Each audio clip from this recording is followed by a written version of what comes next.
Waktu tak semubut anak muda malam minggu 7 raya lain 4 bak wifi pubut lalengan chip. Nyo chip orangnya. Nyo adalah yang sangat membahayakan bagi generasi mak. Menyoronyan game pui kun PUBG kalalengan nyantiat. Uronyo kai tibik judi online yang bernama chip. Nyo adalah sangat bahaya.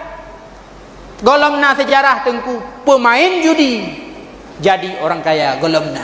Pucit urang main judi nyu berakibat akan jud ku urang gatin. Ketika harta habis akan imita harta gob walau jalan harum mereka tidak akan peduli. Nyu adalah bahaya. Maka uronyo coba gedanyo berhijrah dari hantam tabut uronyo maribut. Dari generasi gedanyo yang kurang moral uronyo didik generasi gedanyo menjadi generasi bermoral.